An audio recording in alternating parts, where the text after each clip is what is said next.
اعوذ باللہ من الشیطان الرجیم بسم اللہ الرحمن الرحیم۔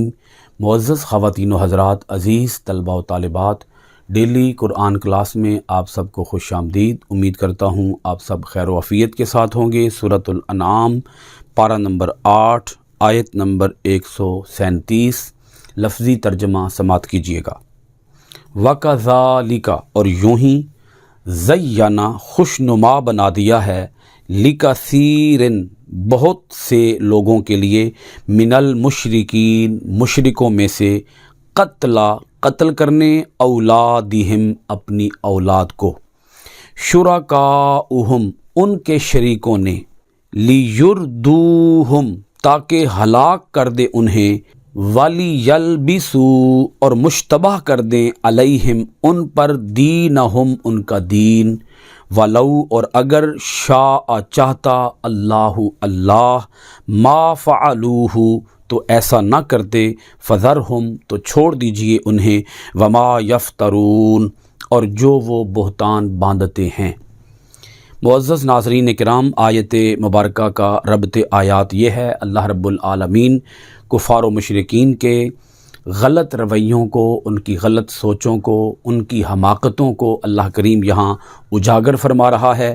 اس آیت مبارکہ کے اندر بھی اللہ رب العالمین نے ان کے غلط رویوں کو اور ان کی غلط سوچوں کو اجاگر فرمایا۔ وَكَذَلِكَ زَيَّنَ لِكَثِيرٍ مِّنَ الْمُشْرِكِينَ قَتْلَ أَوْلَادِهِمْ شُرَكَاؤُهُمْ، اور یوں ہی خوشنما بنا دیا ہے بہت سے مشرکوں کے لیے اپنی اولاد کے قتل کرنے کو ان کے شریکوں نے۔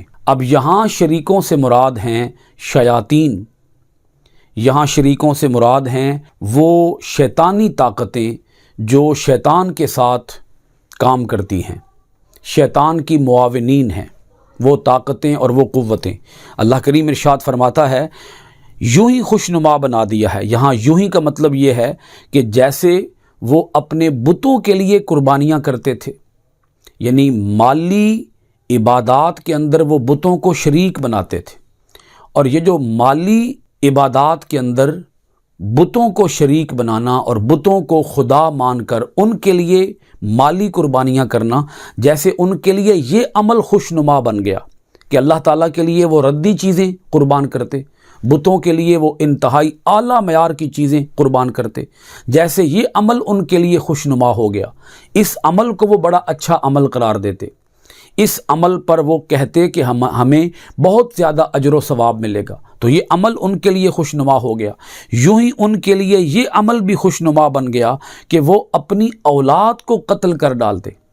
آپ حضرات تھوڑا سا اگر تصور فرمائیں، کوئی جانور بھی ہو، جانور، تو اسے اپنی اولاد سے پیار ہوتا ہے، مگر یہ کس طرح کے انسان ہیں کہ انسان ہونے کے باوجود ان کے اندر اتنا بھی جذبہ نہیں ہے، ان کے اندر اتنا بھی احساس نہیں ہے جتنا احساس جانوروں کے اندر ہوتا ہے، کیونکہ جانوروں کو بھی اپنی اولادوں سے پیار ہوتا ہے۔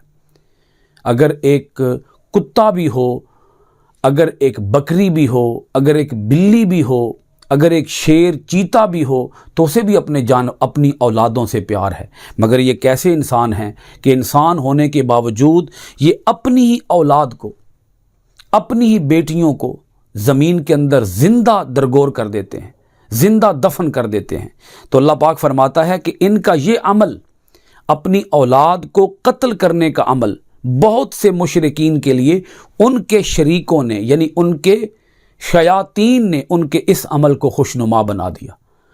یعنی اگر کوئی انسان تھوڑی سی بھی عقل رکھتا ہو، سمجھ بوجھ رکھتا ہو، صحیح دماغ رکھتا ہو، صحیح سوچ رکھتا ہو، سلامت عقل رکھتا ہو، تو اس کے لیے بھی یہ عمل ایک انتہائی قبیح عمل ہے، ایک انتہائی اذیت ناک عمل ہے، شرمناک عمل ہے کہ کوئی انسان خود اپنے ہاتھوں سے اپنی ہی اولاد کو، اپنی ہی بیٹی کو زمین کے اندر دفن کر دے۔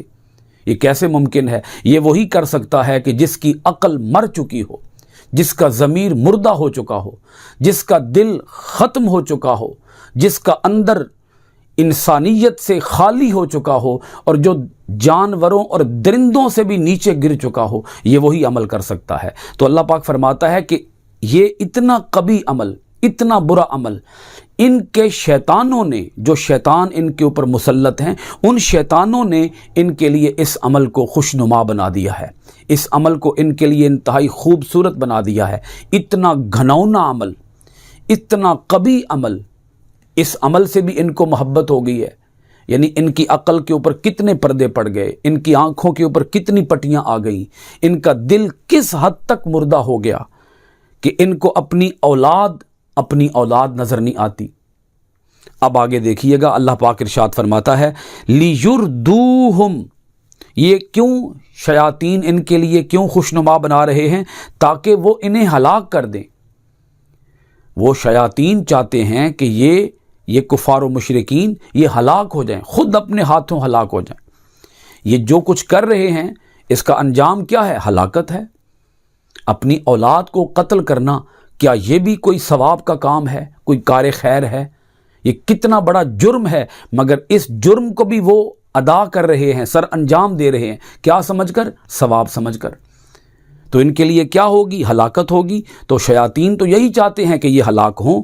وَلِيَلْبِسُوا عَلَيْهِمْ دِينَهُمْ، اور مشتبہ کر دیں ان پر ان کا دین، دین کا وہ نقشہ، دین کا وہ حلیہ، دین کے وہ خد و خال، دین کے وہ ارکان جو کہ حضرت ابراہیم علیہ السلام نے اپنی قوم کو عطا کیے تھے، اس پورے دین کا انہوں نے نقشہ حلیہ بگاڑ کے رکھ دیا ہے۔ کفار و مشرکین دعویٰ یہ کرتے تھے کہ ہم دین ابراہیمی پر قائم ہیں، ہم ملت ابراہیمی پر قائم ہیں، مگر ان کا رویہ، ان کا طریقہ وہ یکسر دین ابراہیمی سے جدا ہے، الگ ہے۔ یہ دین ابراہیمی پر قائم ہی نہیں ہے۔ دین ابراہیمی کا کوئی اصل کام انہوں نے اپنی اصل حالت میں چھوڑا ہی نہیں ہے۔ ہر چیز کو مشتبہ بنا کے رکھ دیا ہے، ہر چیز کو مشکوک بنا کے رکھ دیا ہے، ہر چیز کے اندر کفر کو لے آئے، شرک کو لے آئے، بت پرستی کو لے آئے اور جھوٹے خداؤں کو لے آئے۔ اب یہاں تاریخ کا ایک حوالہ آپ کی خدمت میں رکھنا چاہوں گا۔ سرزمین عرب پر جس شخص نے سب سے پہلے شرک کی بنیاد رکھی تھی اس کا نام ہے عمر بن لوحی۔ عمر بن لوحی، لوگ اس پر بہت زیادہ اعتماد کرتے تھے، لوگ اس کو اپنا مذہبی پیشوا مانتے تھے، اور اس کی وجہ یہ تھی کہ اکثر و بیشتر جب حج کا موسم آتا تو یہ 1000 اونٹ ذبح کرتا اور غریبوں، فقیروں اور مساکین لوگوں کو اس کا گوشت کھلاتا۔ 1000 اونٹ، آپ اندازہ کریں۔ اور اسی طرح 1000 نادار لوگوں کو لباس پہناتا۔ یہ اس کا طریقہ تھا، یہ اس کی صدقہ و خیرات کرنے کی ایک عادت تھی، اس کی سخاوت تھی۔ لیکن دوسری طرف اس کی بدبختی کہاں تک پہنچی کہ اسی نے شرک کا آغاز کیا۔ ان کا ایک شخص تھا سرزمین عرب کا، اس کا نام تھا لات۔ جب وہ فوت ہوا تو یہ ایک جگہ ہے، وہاں سے بت لے آیا اور لوگوں سے آ کے کہہ دیا کہ لات کی جو روح ہے وہ اس بت کے اندر منتقل ہو گئی ہے، لہذا تم اس بت کو پوجو۔ چونکہ لوگ اس پر بہت زیادہ اعتماد کرتے تھے، اس کو اپنا مذہبی پیشوا قرار دیتے تھے، تو لوگوں نے اندھا دھند اس کی تقلید شروع کر دی۔ یعنی بسا اوقات لوگوں کا اعتماد کسی آدمی پر اتنا آگے چلا جاتا ہے کہ وہ جو کہے لوگ کرنے کے لیے تیار ہو جاتے ہیں۔ تو عمر بن لوحی کے کہنے پر لوگوں نے پھر شرک کا آغاز کر دیا، اور یہ پھر جو لوگوں سے کہتا گیا لوگ مانتے چلے گئے۔ یعنی اسی نے پھر مکہ کے کافروں کا دین گھڑا، مکہ کے کافروں کے لیے ایک الگ مذہب، ایک شیطانی مذہب تیار کیا، اور لوگوں کو اس شیطانی مذہب کے اندر یہ پھنساتا چلا گیا، اور لوگ پھنستے چلے گئے۔ اسی اندھی تقلید سے منع کیا گیا ہے، اور اسی نے لوگوں کے لیے دین کو مشتبہ کر دیا تھا، دین کا حلیہ بگاڑ کے رکھ دیا، دین ابراہیمی کا پورا نقشہ اس نے اڑا کے رکھ دیا، چینج کر دیا، تبدیل کر دیا، مشتبہ بنا دیا اس کو۔ اب اللہ رب العالمین ارشاد فرماتا ہے اپنے پیارے محمد، اپنے پیارے حبیب نبی کریم علیہ الصلاۃ والتسلیم کو، وَلَوْ شَاءَ اللَّهُ مَا فَعَلُوهُ، اور اگر اللہ چاہتا تو یہ ایسا نہ کرتے۔ تو یہاں جو چاہت کا معنی ہے وہ ہے کہ اگر اللہ تعالیٰ انہیں، ان لوگوں کو، ان کافروں اور مشرکوں کو مجبور بنا دے تو پھر یہ ایسا نہ کرتے۔ مگر اللہ تعالیٰ کی یہ عادت مبارکہ نہیں ہے، اللہ تعالیٰ کا یہ طریقہ نہیں ہے کہ وہ لوگوں کو مجبور بنا کے تو انہیں دین اسلام کی طرف لے کر آئے۔ اللہ تعالیٰ تو اختیار عطا کرتا ہے کہ انسان اپنے اختیار کے ساتھ چنے، اپنے اختیار کے ساتھ کفر اور شرک، یعنی اسلام اور کفر و شرک میں سے جس راستے کو چننا چاہتا ہے اپنے اختیار کے ساتھ چنے۔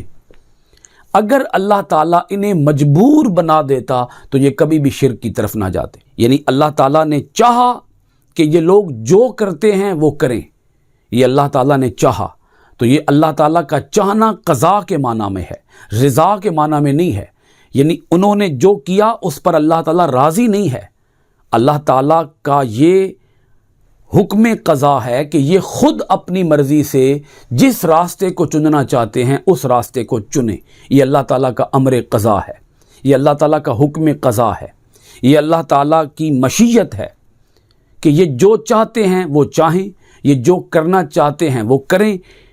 اللہ پاک آگے ارشاد فرماتا ہے کہ اگر اللہ تعالیٰ انہیں مجبور بنانا چاہے تو انہیں مجبور بنا کے نیکی کی طرف لے آئے، لیکن اللہ تعالیٰ کی یہ مشیت نہیں ہے۔ فَذَرْهُمْ، تو اے میرے پیارے محمد صلی اللہ علیہ وآلہ وسلم، اب آپ ان لوگوں کو ان کے حال پہ چھوڑ دیجئے، وَمَا يَفْتَرُونَ، اور جو وہ بہتان باندھتے ہیں ان بہتانوں کو بھی چھوڑ دیجئے، انہیں بھی چھوڑ دیجئے، ان کی افطرا بازیوں کو بھی چھوڑ دیجئے، انہیں بھی چھوڑ دیجئے، ان کی بہتان بازیوں کو بھی چھوڑ دیجئے، اگنور کر دیجئے، ان کو ان کے حال پہ چھوڑ دیجئے، جو یہ کرتے ہیں وہ کریں۔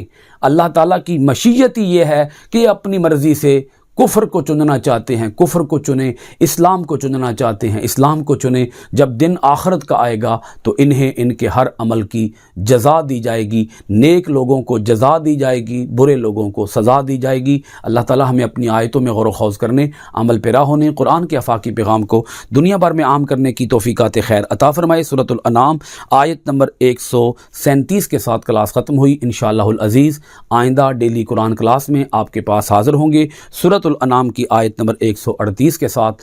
بہت شکریہ۔ السلام علیکم ورحمۃ اللہ وبرکاتہ۔